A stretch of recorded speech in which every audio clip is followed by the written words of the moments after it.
विषय तो बाबा ने इस सीजन में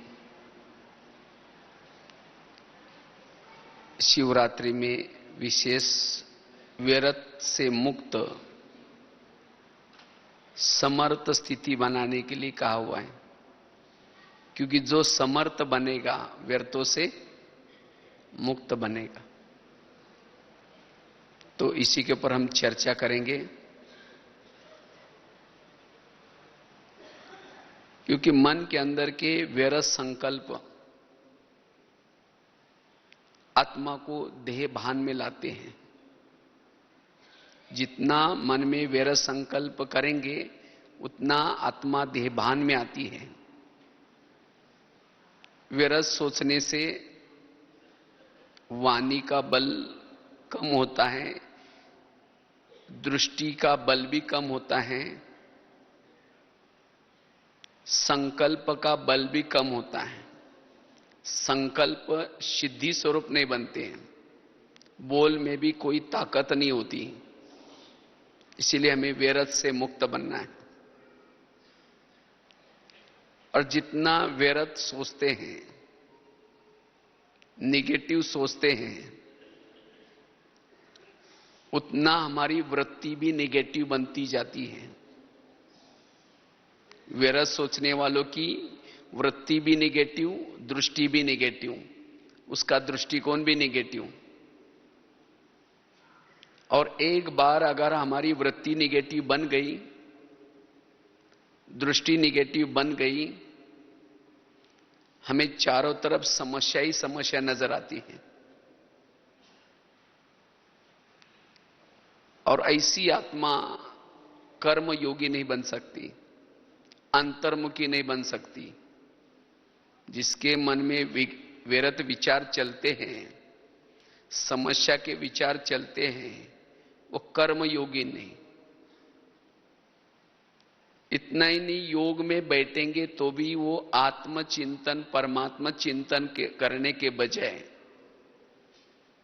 ज्ञान का चिंतन करने के बजाय वो व्यर्थ चिंतन में उलझी रहती है, जिसके कारण वो प्रभु मिलन का आनंद नहीं ले सकती।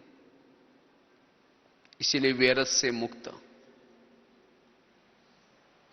व्यर्थ सोचने वाला स्वधर्म में नहीं टिक सकता, सोमानों में नहीं टिक सकता, एकाग्रता का अभ्यास नहीं कर सकता।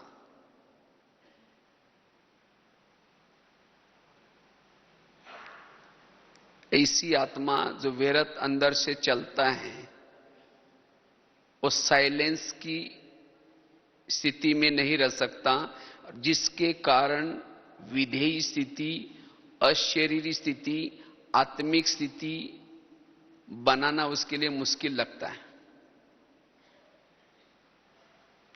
जो व्यर्थ से मुक्त है वही समर्थ है, वही सहनशील है।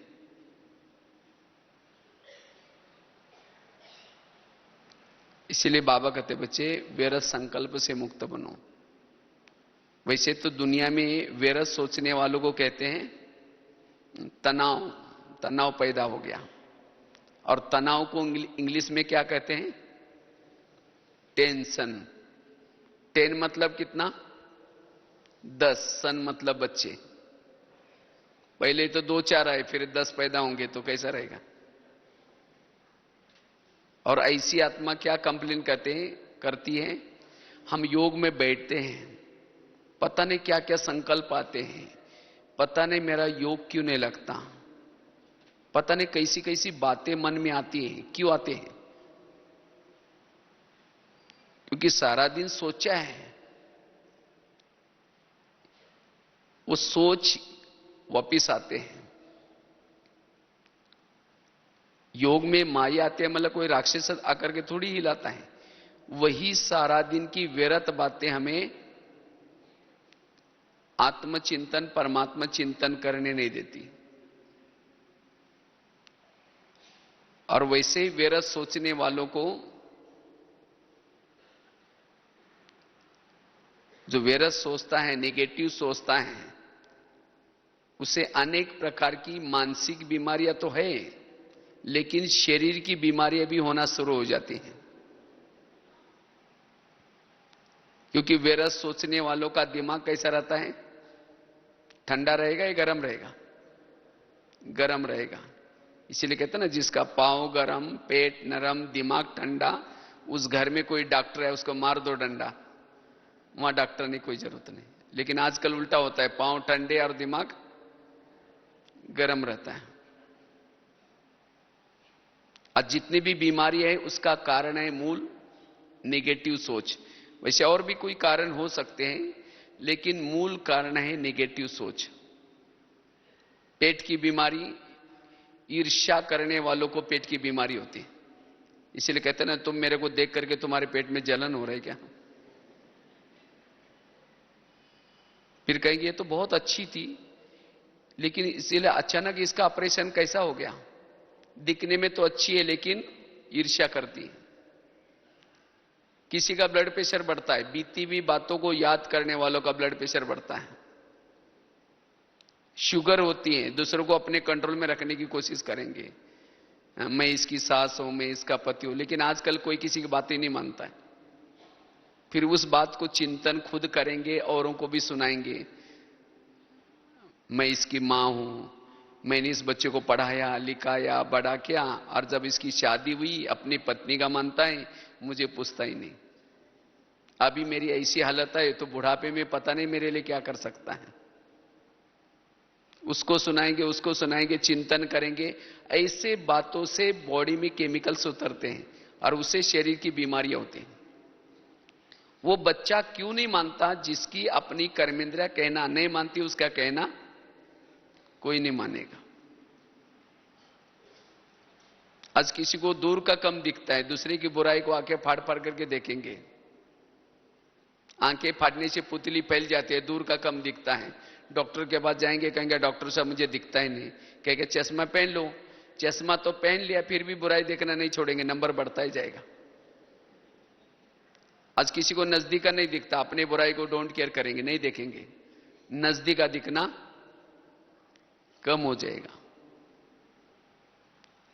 आज किसी को अस्थमा दमा का प्रॉब्लम होता है, कोई भी बातों को पेट में दबा कर रखेंगे, खुल के नहीं बोलेंगे, दमे का प्रॉब्लम। किसी को स्पॉन्डाइलाइट होता है, गले का प्रॉब्लम, रास्ते में जा रहे सब्जी लाने के लिए देखेंगे वो क्या करती है, वो क्या करता है, इधर उधर देखते जाएंगे। जो इधर उधर देखता है उसको स्पॉन्डाइलाइट होता है।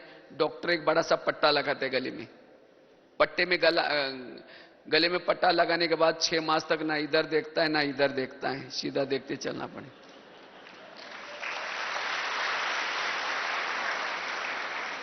तन बीमार क्यों हुआ? जिसका मन बीमार उसका तन भी बीमार। इसीलिए मन को ठीक रखो। जिसने अपने मन को ठीक रखा उसका तन भी ठीक रहेगा। आजकल दुनिया में बहुत सारे हॉस्पिटल खुल रहे हैं, लेकिन ऐसे मन का हॉस्पिटल कोई है? और इसीलिए बाबा कहते हैं ब्रह्मा कुमारीज ये क्या है? ये है मन का हॉस्पिटल, मन को ठीक करने के लिए है। इसीलिए बाबा कहते बच्चे व्यर्थों से मुक्त बनो, अन्यथा आगे चल करके बहुत समस्या आएंगी, बातें आएंगी। अगर आप अपने मन को कंट्रोल नहीं करेंगे, ऐसी बीमारियां पैदा होगी जिसकी कोई दवाई भी नहीं निकलेगी।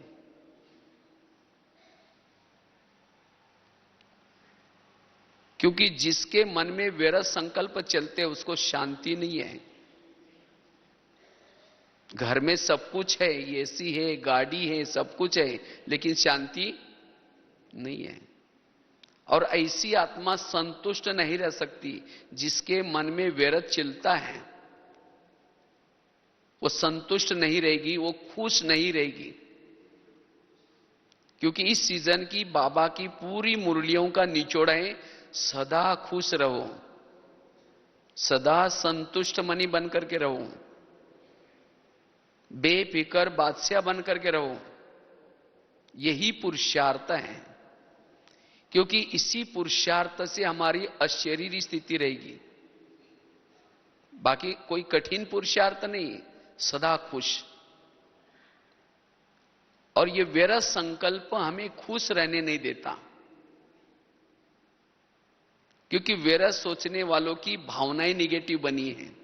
जिस व्यक्ति ने उसके जीवन में समस्या निर्माण की है, उसके जीवन में विघ्न डाले हैं, उसके प्रति उसका दृष्टिकोण और दृष्टि निगेटिव बनी है। और जिसके कारण कभी रोब आता है, कभी क्रोध आता है। क्रोध भी निगेटिव का रिजल्ट है। जिसके मन में लगातार निगेटिव विचार चले, उसको क्रोध आएगा। और ऐसी आत्मा फिर जिसके प्रति भावनाएं निगेटिव बनी है, उसे किनारा करेंगी, उसे बातें नहीं करेंगी, उसकी महिमा सुन नहीं पाएंगी, जिसको कहते संस्कार नहीं बनते। इसीलिए अब हमें जो कुछ मन में व्यर्थ भरा हुआ है, उसको अभी खत्म करना है। और यही तो बाबा ने शिव जी के ऊपर क्या चढ़ाया, जैसे अग का फूल चढ़ाते हैं, लेकिन सबसे बड़ा अग का फूल है ये व्यर्थ सोच।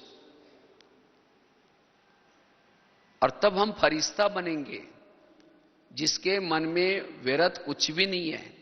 ऐसी आत्मा संपन्न और संपूर्ण बनती है। लेकिन ये पुरुषार्थ करने के लिए हम क्या करें, क्या करें जो मेरे अंदर व्यर्थ कुछ भी नहीं रहे। उसका पुरुषार्थ है, सबसे पहली बात है समर्थ विचार। समर्थ से ही हम व्यर्थों से मुक्त बन सकते हैं। और समर्थ विचार मिलेंगे कहां से? मुरली से। जितना स्मृति स्वरूप बनेंगे, समर्थ बनेंगे, व्यर्थों से मुक्त बनेंगे। बाबा ने आज तक हमें कितनी सारी स्मृतियां दी है। बच्चे, अब घर चलना है, तुम पूर्वज आत्मा हो, तुम कल्प कल्प की विजयी आत्मा हो, तुम भक्तों के इष्ट हो। तो जितना हम स्मृति स्वरूप है, उतना समर्थ है, उतना व्यर्थों से मुक्त है। इतना ही नहीं, रोज की जो मुरली है, अगर इस मुरली का भी चिंतन करते हैं, तब हम व्यर्थों से मुक्त बन सकते हैं। मुरली का एक एक सेंटेंस लाखों करोड़ों का है। जो मुरली नहीं सुनता, वो व्यर्थ चिंतन करता है, व्यर्थ से मुक्त नहीं बनेगा। इसलिए बाबा कहते रो और सारा दिन उसका चिंतन करो, बार बार स्मृति में लाओ, बाबा ने आज क्या कहा था, बाबा ने आज क्या बोला था। रोज की मुरली, बाबा ने दी हुई स्मृतियां, जितनी स्मृतियों को बार बार मन में दोहराएंगे, समर्थ बनेंगे, व्यर्थों से मुक्त। जैसे बच्चा अगर चाकू के साथ खेलता है, तो मां क्या करते हैं, उसका चाकू खींचेगी, छोड़ेगा नहीं और पकड़ के रख बैठेगा।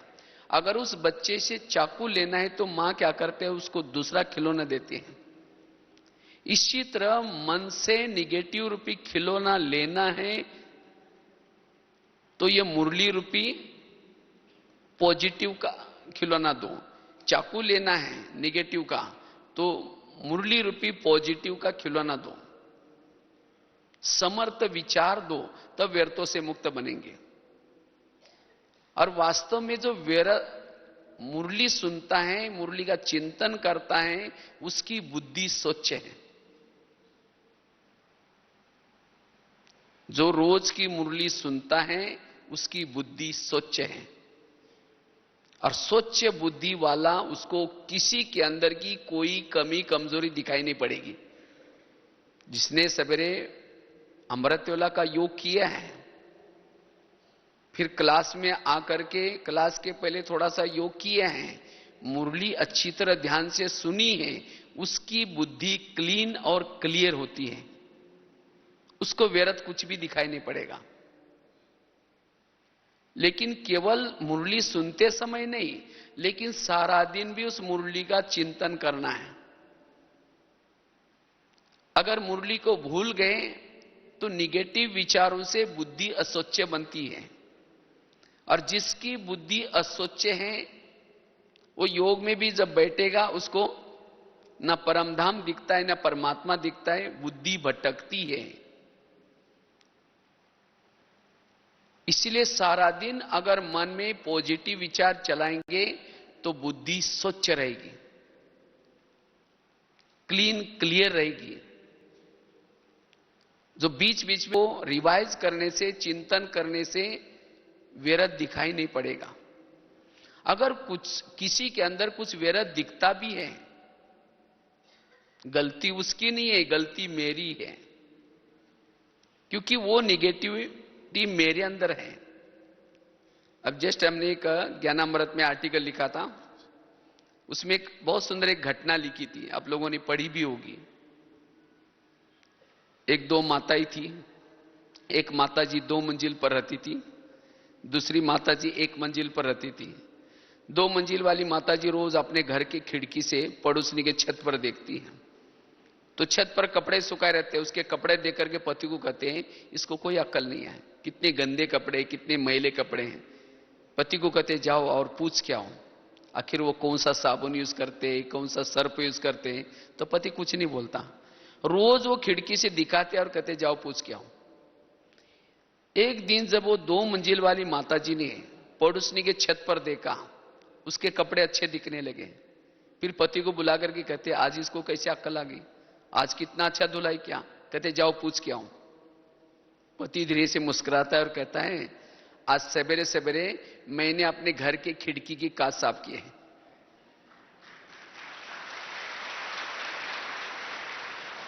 मना रोज वो कैसी धुलाई करती थी, वो तो बहुत अच्छी धुलाई करती थी, लेकिन उसको गंदे क्यों दिखते थे, क्योंकि उनके ही घर के खिड़की के कांच गंदे थे। तो इसी तरह अगर मेरे अंदर निगेटिविटी है तो मुझे भी सब, कोई हंसेगा तो भी लगेगा मेरे को देखकर जरूर हंस रहे हैं, किसी से बात भी कर रहे लगेगा मेरी बात जरूर कर रहा है। और यही हमारे व्यर्थों का कारण है। शंकाएं, कुशंकाएं, दोनों आपस में बैठे हैं तो लगेगा मेरी बात चल रही है जरूर, और उसके लिए निगेटिव वृत्ति बना दी। इसीलिए बाबा कहते बच्चे अपने खिड़की को रोज क्या करो, और वो कहां साफ होगी, रोज सेंटर पर जाने से, रोज मुरली सुनने से। और केवल मुरली सुनने से नहीं, लेकिन उससे पूर्व थोड़ा सा योग करने से। आजकल कई खिड़कियों पर ऐसे दाग होते हैं जिसके ऊपर केमिकल डाला जाता है। योग करना अर्थात केमिकल डालना, और फिर मुरली सुनना अर्थात उसके ऊपर झाड़ू लगाना या कपड़ा मारना। और बीच बीच में भी हमें उन बातों को याद करके अपनी बुद्धि को स्वच्छ रखना है। दूसरी बात है, व्यर्थों से मुक्त बनने के लिए ड्रामा के ऊपर विश्वास।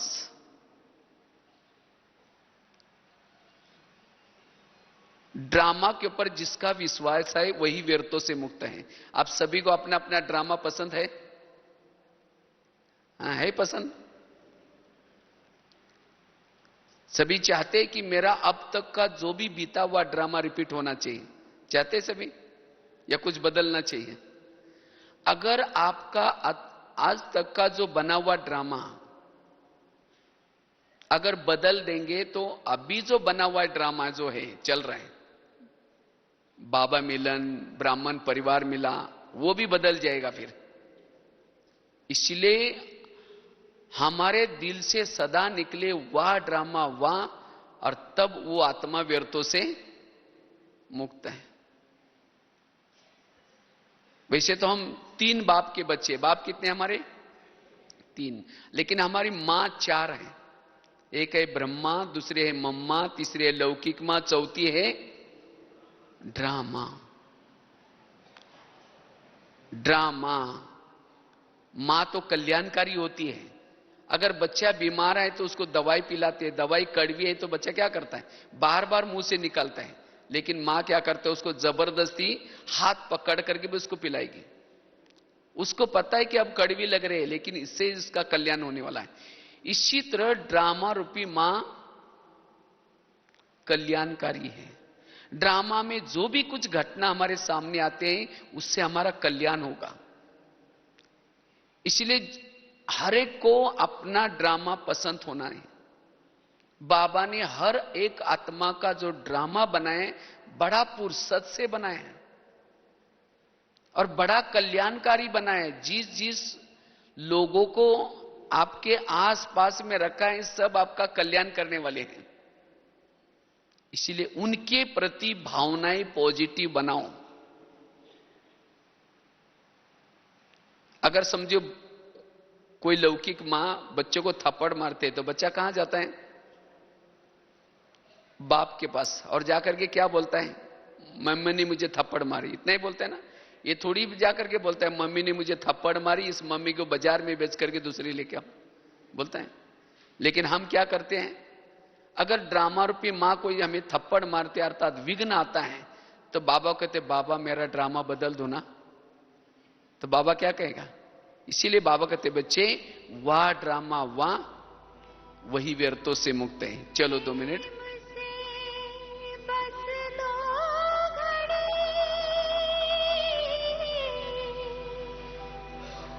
तो बात चल रही थी, हमें सभी को अपना अपना ड्रामा क्या होना है, पसंद होना चाहिए। जिसको अपना खुद का ड्रामा पसंद नहीं है, संबंध संपर्क वाले पसंद नहीं है, वो व्यर्थ सोचता है, उसका दृष्टिकोण निगेटिव बन जाता है। तो इसलिए जो जैसे मेरे संपर्क में लोग हैं वो सब मेरा कल्याणकारी है। आज तक की जो भी कुछ विघ्न आए, समस्या आई, उन समस्या और विघ्नों ने मुझे प्रभु मिलन कराया। अगर वो समस्या ना आती, वो विघ्न ना आते तो हम यहां तक नहीं पहुंचते। इसीलिए बाबा कहते बच्चे समर्थ सोचो, तब व्यर्थों से मुक्त बन जाएंगे। अब समझो कोई माता है, उसका अपना पति शराबी है, मारता है, झगड़ा करता है, रहना तो उसके साथ ही है। अगर उसके प्रति उसने नेगेटिव भावना बनाए कि ऐसा है वैसा है, सोच सोच करके जब घर में मुरली सुन करके जाएंगी तो जाते ही उसकी शक्ल देखते ही फिर कहेंगे फिर पी के आया, फिर ऐसा करता है, उसके लिए दुआएं नहीं निकलेगी, शुभ भावना नहीं निकलेगी। इसीलिए क्या करे, उसके प्रति पॉजिटिव दृष्टिकोण बनाए। भले वो कुछ भी करता है तो भी हमारी स्थिति अच्छी रहे।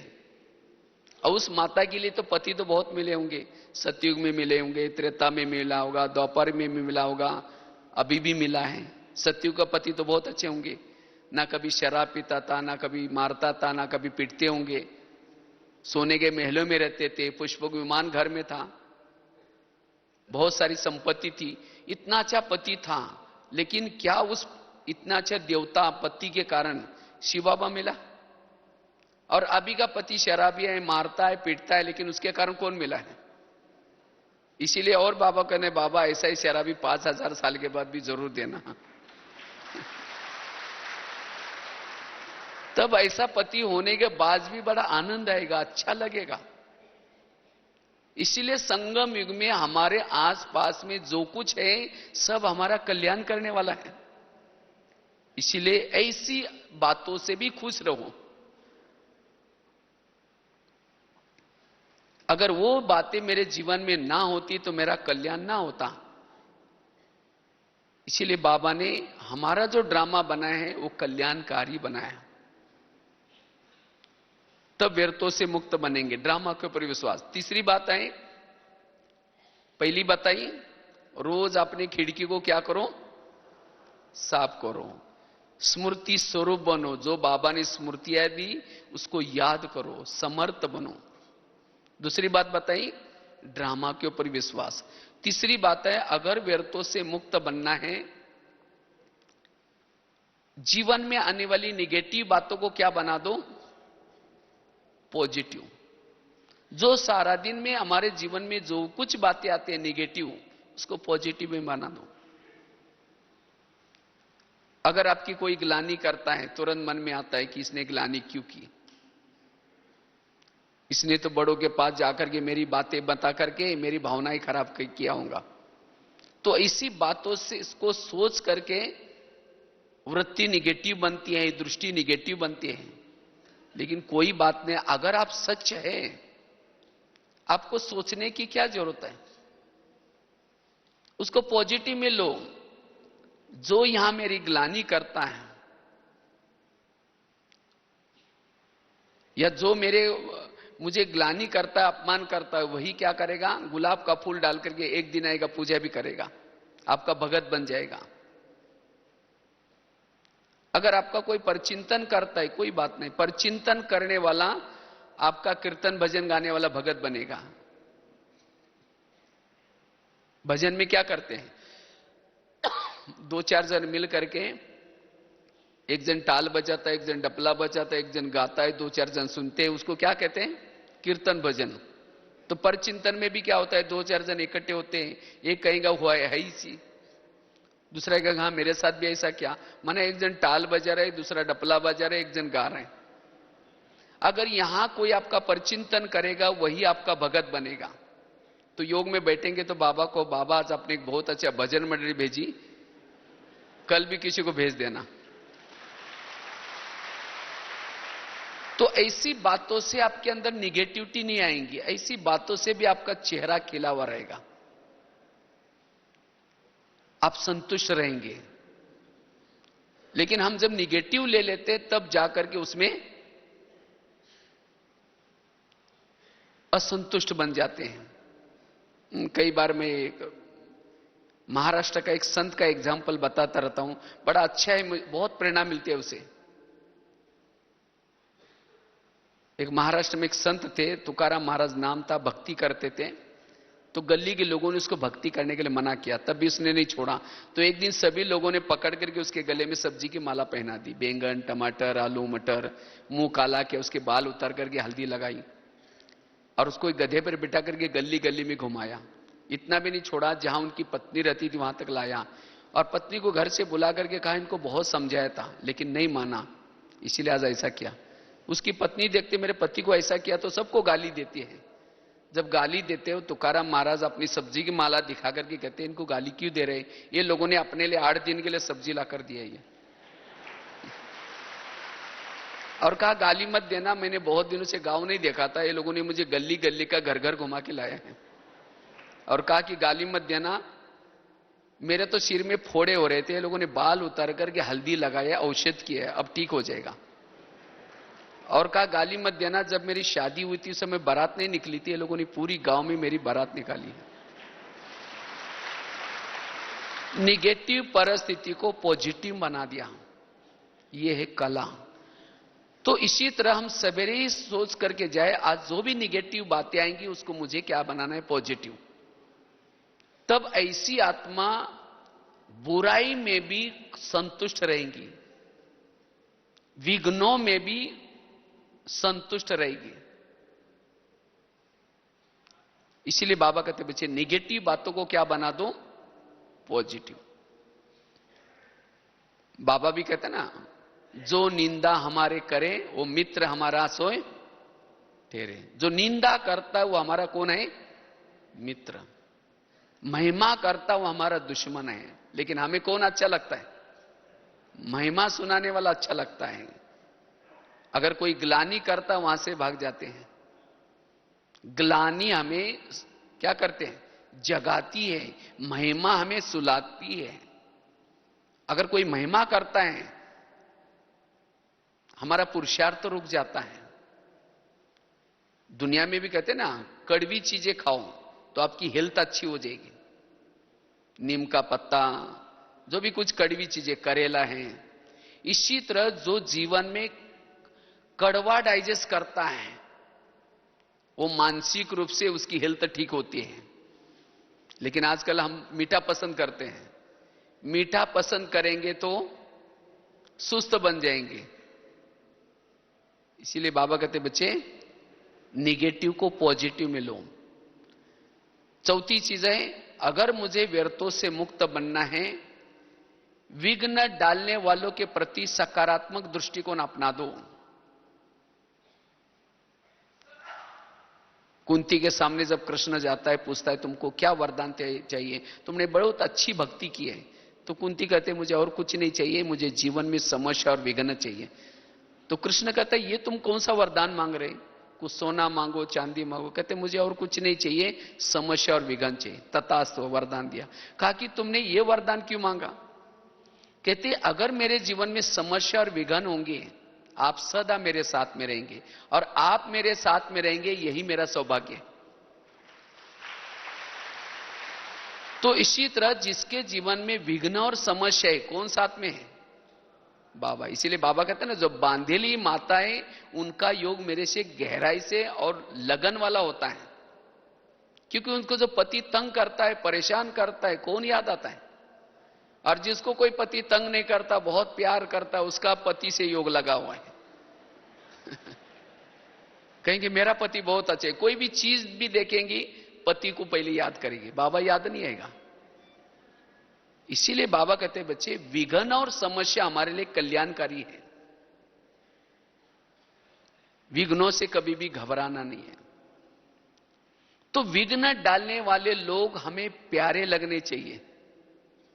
लेकिन हमारा जो आज टेंशन बढ़ जाता है, हम निगेटिव बन जाते हैं। किससे बन जाते हैं? जो आपकी कोई यहां की ट्रांसफर वहां करता है, कोई बड़ों के पास जाकर चुगली करता है, कोई समस्या निर्माण करता है, ऐसे व्यक्ति को देखते ही निगेटिव चलता है। कहते इसको मैं कभी दुआ नहीं दे सकता, बस इसके कारण मेरा ऐसा हुआ। अगर सारा दिन हम स्थूल रूप में भी सोचेंगे, तो ऐसी बातें अंतर मन में भी जाते हैं, और अंतर मन की बातें सोते समय भी उस व्यक्ति के बारे में सोचेंगे। उसके रग रग में निगेटिव भरा हुआ है उस व्यक्ति के प्रति, और उसको हम दुश्मन समझ लेते हैं। और ऐसे व्यक्ति का हम सामना करते हैं। जो ब्राह्मणों का सामना करता है, वो माया का सामना नहीं कर सकता। इसीलिए ब्राह्मणों का सामना नहीं करो। बाबा ने कुछ दिन पहले मुरली चला ना, क्वेश्चन, करेक्शन, कोटेशन, अपोजिशन, यही बातें पुरुषार्थ को ढीला करते हैं। क्योंकि इन बातों से ही संकल्प चलते हैं। इसलिए जो कुछ है सब कुछ ठीक है, करेक्शन करने की कोई जरूरत नहीं है। कहते इसको तो ऐसा करना चाहिए, वो बहन जी को ऐसा करना चाहिए, उसको ऐसा करना चाहिए, सब कुछ ठीक है। बाबा कहते ना, सब पूरा ठीक ठाक चल रहा है। जब बाबा को ये ड्रामा पसंद है, तो हमें भी पसंद होना चाहिए। इसलिए कोई क्वेश्चन नहीं, कोई किसी में करेक्शन नहीं, कोई किसी का कोटेशन देने की कोई जरूरत नहीं, कोई किसी से ऑपोजिशन नहीं। वही आत्मा व्यर्थों से मुक्त है, वही आत्मचिंतन कर सकती है। अगर कोई करता भी है तो आपका कल्याण करने के लिए करता है। एक रामायण की घटना आपको सुनाते हैं, बड़ी अच्छी है। राम राज्य बनने वाला था, लेकिन रात में आकर के मंथरा ने कई को दो चार उल्टी बातें सुनाई। क्या सुनाया? तुम्हारे बेटा भी तो है, तुम अपने बेटे को छोड़ करके राम को राजा बना रहे। और ये बातें सुन करके राम को राजा बनाने के बजाय 14 वर्ष कहां भेजा उसको? वनवा में गया, सीता गई, लक्ष्मण गए, तीनों भी गए। इसी वियोग से दशरथ ने प्राण त्यागा। खाने का प्रॉब्लम, सोने का प्रॉब्लम, घास में सोए, ये सब किसके कारण हुआ? मंत्रा के कारण। तो मंत्रा को जो भी देखेगी उसकी भावना अच्छी चलेगी, बुरी चलेगी? बुरी चलेगी ना। हम कभी बचपन में जब रामायण देखते थे, स्क्रीन में वो डंडा लेकर के काला सा कपड़ा पहन करके मंत्रा आती थी। हम कहते इसको भगाओ, इस बुढ़िया को नहीं देखना है, क्योंकि उसने तो राम को वनवा में भेजा, अभी पता नहीं और क्या करने के लिए आई। मैं खुद भी पसंद नहीं करता था। लेकिन एक दिन जब हमने चिंतन किया, तब पता चला मंत्रा ने राम के लिए जो किया वो अच्छा किया। अगर मंत्रा उनके घर में ना आती तो राम क्या बनने वाला था? राजा। अगर राजा बनता तो जंगल में नहीं जाता, जंगल में नहीं जाता सीता की चोरी ना होती, सीता की चोरी ना होती तो रावण को ना मारता, रावण को ना मारता तो राम की महिमा भी कोई नहीं गाता। तो राम की महिमा किसके कारण है? मंत्रा के कारण है। इसी तरह हर आत्मा के पास भी बाबा ने ड्रामानुसार एक आदि मंत्र रखी है। वो चुगली करते हैं, यहां की ट्रांसफर वहां करते हैं, झगड़ा। और आज हम व्यर्थ हैं, जो अंदर से व्यर्थ जो आता है कभी, उसके कारण आता है। कहते बस ये मेरा एक दुश्मन है, बस ये यहां से चला जाए हम बहुत अच्छा रह सकते, इसके कारण मेरा ऐसा होता है। अगर वो ना होता आप बहुत सुखी रहते। आपके घर में कोई ब्रह्मा कुमारी आती, कहते हैं हमारा ज्ञान सुनने के लिए चलो, कहेंगे हमारे घर में बहुत शांति है, नहीं चाहिए। इसीलिए उस व्यक्ति का धन्यवाद जिसने हमें विघ्न डाले या अशांत किया। अगर राम के जीवन में मंत्रा ना आती, ना हनुमान मिलता, ना अंगद, ना ऋषि, ना मुनि, कोई नहीं मिलते। ये सब किसकी दौलत थी? मंत्रा की। इसी तरह आज आपके जीवन में इतना अच्छा बाबा मिला, दैवी परिवार मिला, दीदी दादियां मिली, ज्ञान मिला, ये सब इतना ऊंचा ब्राह्मण परिवार मिला, किसके कारण? आज तक की मंत्राओं के कारण, जिन्होंने हमें तंग किया, परेशान किया, जिसके कारण हम सुख ढूंढते ढूंढते ढूंढते यहां तक पहुंच गए। इसलिए कभी एकांत में बैठ करके उन सभी को धन्यवाद दो जिन्होंने आपको तंग किया है। कहो कि आप लोगों ने हमें परेशान किया, हमारा बहुत अच्छा हुआ, लेकिन फिर 5000 साल के बाद तंग करने के लिए जरूर आना।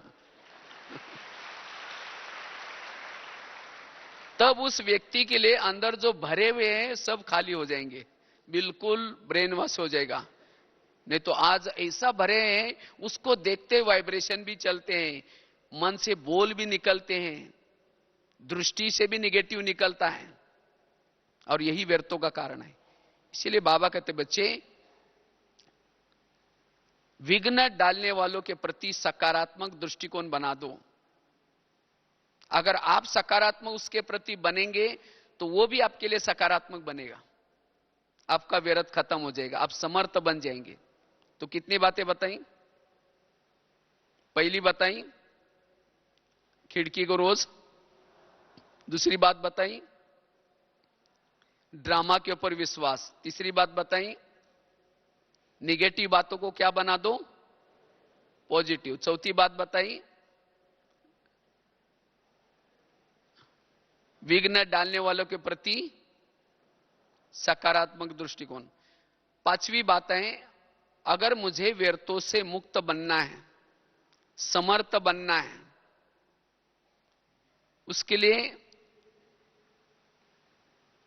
अगर कोई व्यर्थ आपको आकर के सुनाता है, व्यर्थ आता कहां से आता है? व्यर्थ आता है संग दोष से। संग दोष किसको कहेंगे? कोई अज्ञानी आत्मा को संग दोष नहीं कहेंगे। अगर कोई आकर के किसी बहनों की, कोई सेंटर की, कोई भाई बहनों की अगर कोई बुराई करता, वो है संग दोष। क्योंकि ऐसी बातें जब कान में जाएंगी तो वृत्ति निगेटिव बन जाएगी। इसलिए निगेटिव बातें सुनाने वालों से दूर रहना है। जिसको बाबा कभी कहते हैं ना, बच्चे झगमुई झगमुई मत करो, पर चिंतन की बातें हमें दृष्टिकोण को निगेटिव बनाते हैं, दृष्टि को निगेटिव बनाते हैं। इसीलिए अगर कोई व्यर्थ बातें सुनाता है, उसको हाथ जोड़ के कहो कि मुझे नहीं सुनाओ, कहीं और जाकर के सुनाओ, मुझे स्ट्रिक्ट बनो। हम क्या करते हैं, मजबूरी से सुन लेते हैं, और सुनने के बाद उसका चिंतन चलेगा, चिंतन चलते चलते वृत्ति निगेटिव बनेगी, दृष्टि निगेटिव बनेगी, फिर उसको बदलना बड़ा मुश्किल है। अगर घर में कोई कचरा लाकर डालेगा तो क्या कहेंगे? आपका बहुत बहुत धन्यवाद, रोज आया करो, जहां पूजा होते हैं वहां डाला करो, बोलेंगे। और यहां कोई व्यर्थ आकर के सुनाता है, हम क्या करते हैं? और आगे सरकते, कहते हैं और क्या हुआ? वो उठ के जा भी रहे, कहेंगे बैठो ना, चाय पानी पी के जाओ ना, बताओ ना और क्या हुआ। माना वो व्यर्थ बातें सुना रहे, कचरा डाल रहे, उसको हम क्या पिला रहे? चाय पानी। ये कौन सी समझदारी है? अगर कोई व्यक्ति कुछ चटपटी चीजें खाता है, सड़ा हुआ, तला हुआ, गला हुआ, तो क्या करता है? फिर उसके पेट में डाइजेस्ट नहीं होता, तो वोमिटिंग करता है। और वोमिटिंग कहां की जाते हैं? उल्टी कहां करते हैं? वॉश बेसिन में। वॉश बेसिन में उल्टी करते हैं। तो इसी तरह जो सारा दिन चटपटी समाचार सुनता है, देखता है, वो क्या करता है, वो क्या करता है, और ऐसी बातें पेट में डाइजेस्ट नहीं होंगी, फिर शाम को उसको वोमिटिंग आएगी, और उल्टी करने के लिए, सुनाने के लिए कहां जाता है? वॉश बेसिन में। कान है वॉश बेसिन, कान का आकार कैसा है? और एक नली भी है, और हर व्यक्ति का वॉश बेसिन फिक्स है, जब तक उसको सुनाएंगे नहीं तब चैन नहीं आएंगी। तो ऐसी बातों से हम किनारा करें, यह व्यर्थों का बहुत बड़ा कारण है। और ऐसी बातों का चिंतन करने से हम समर्थ बनने के बजाय देह भान में आते हैं, इससे हमारा टाइम वेस्ट हो जाता है। इसीलिए पर चिंतन की बातों से हमें स्वयं को बचाना है। पर चिंतन के बजाय सो चिंतन करना है, आत्मचिंतन करना है।